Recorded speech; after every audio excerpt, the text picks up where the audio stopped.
नमस्कार। Welcome to Stock Infuse. दोस्तों, इस वीडियो में हम लोग सीडीएसएल के ऊपर डिस्कस करने वाले हैं।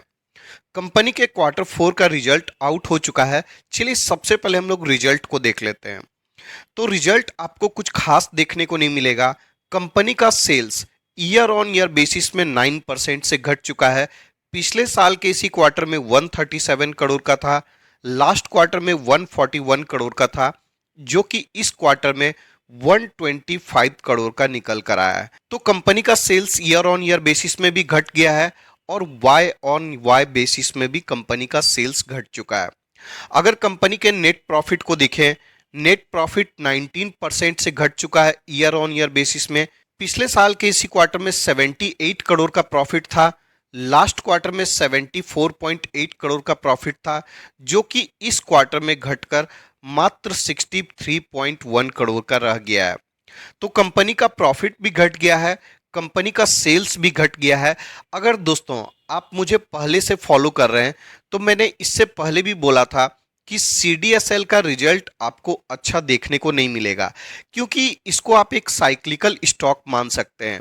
जब मार्केट अच्छा परफॉर्म करता है, कंपनी अच्छा परफॉर्म करती है, क्योंकि जब मार्केट अच्छा परफॉर्म करता है, बहुत सारे रिटेल इन्वेस्टर का पार्टिसिपेशन बढ़ जाता है, नए डीमेट अकाउंट की ओपनिंग बढ़ जाती है और साथ में जो मार्केट में इन्वेस्टिंग का एक्टिविटी है वो भी बढ़ता हुआ नजर आता है।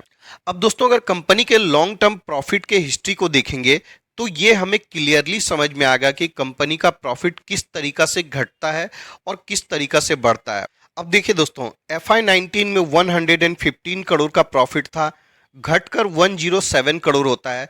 उसके बाद बुल मार्केट स्टार्ट होता है तो देखिए प्रॉफिट सीधा डबल होता है। उसके बाद प्रॉफिट में देखिए 50% का जंप देखने को मिलता है, 312 करोड़ हो जाता है।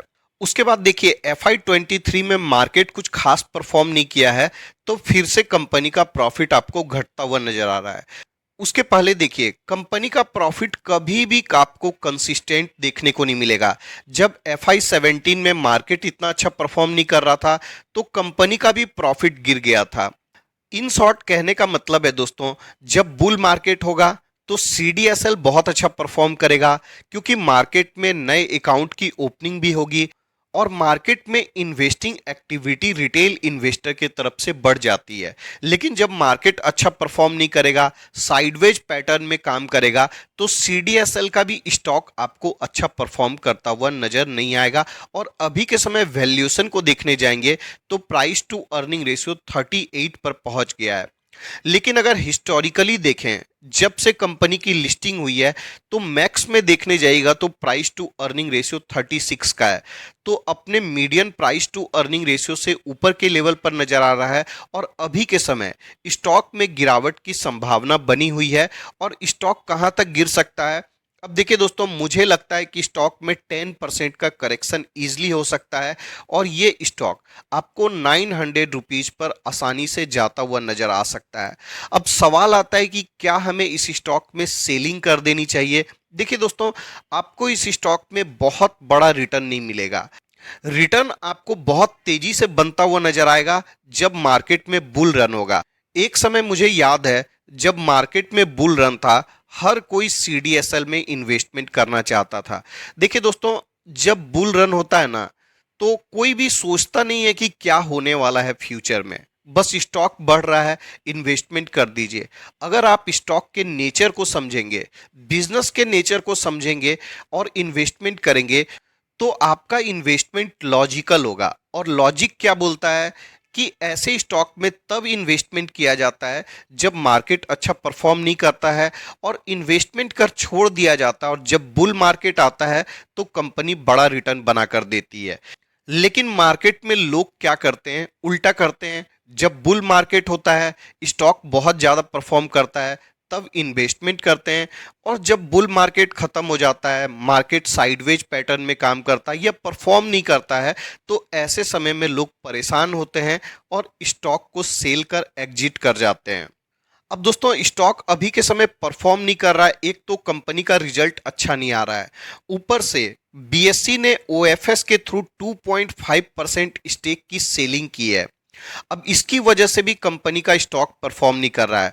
अब दोस्तों ये स्टॉक ऐसा नहीं है कि आप लॉस में सेल करके एग्जिट कर जाइएगा क्योंकि आपका पैसा बर्बाद हो जाएगा। नहीं दोस्तों, ये इंडिया की लार्जेस्ट डिपॉजिटरी सर्विस प्रोवाइड करने वाली कंपनी है और आपका पैसा कहीं से भी डूबने वाला नहीं है।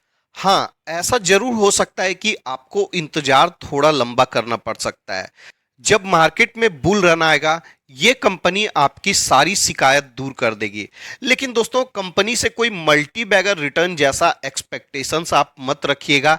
एक डिसेंट रिटर्न प्रोवाइड कर सकती है कंपनी। मान लीजिए आप 20% का रिटर्न आप इस कंपनी से एक्सपेक्ट कर सकते हैं।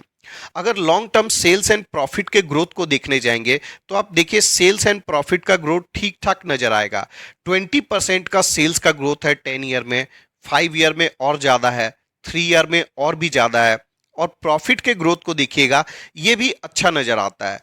तो कंपनी का लॉन्ग टर्म का सेल्स एंड प्रॉफिट का ग्रोथ अच्छा है और फ्यूचर में ये ग्रोथ मुझे लगता है कि बरकरार रहने वाला है। इसका रीजन है दोस्तों, नए इन्वेस्टर का पार्टिसिपेशन मार्केट में बढ़ता ही जाएगा और जैसे जैसे पार्टिसिपेशन बढ़ेगा, सीडीएसएल का काम भी बढ़ेगा, सीडीएसएल का प्रॉफिट भी बढ़ेगा, सेल्स भी बढ़ेगा और इसी हिसाब से कंपनी फ्यूचर में परफॉर्म करने वाली है। तो डेफिनेटली मंडे के दिन मार्केट में आपको स्टॉक में गिरावट देखने को मिलेगी, लेकिन आपको लॉस में सेल करके एग्जिट होने से बचना चाहिए। आपने अगर लॉन्ग टर्म के लिए इन्वेस्टमेंट किया है तो आप विश्वास के साथ इन्वेस्टेड रह सकते हैं। आपका पैसा कहीं से भी डूबने वाला नहीं है। इसकी गारंटी मैं आपको अपने हिसाब से बोल सकता हूं कि कहीं से भी पैसा डूबने वाला नहीं है। ये स्टॉक बिल्कुल ऐसा नहीं है कि हाँ बर्बाद हो जाएगी, तबाह हो जाएगी। हाँ, शॉर्ट टर्म में आपको परफॉर्म करती हुई नजर नहीं आ सकती है, ये बिल्कुल हो सकता है। मैंने आपको बोला भी कि कंपनी थोड़ा सा साइक्लिकल नेचर की है। तो इस वीडियो के डिस्कशन के लिए इतना ही रखते हैं। मिलते हैं किसी और वीडियो में किसी और इंफॉर्मेशन के साथ। तब तक के लिए धन्यवाद।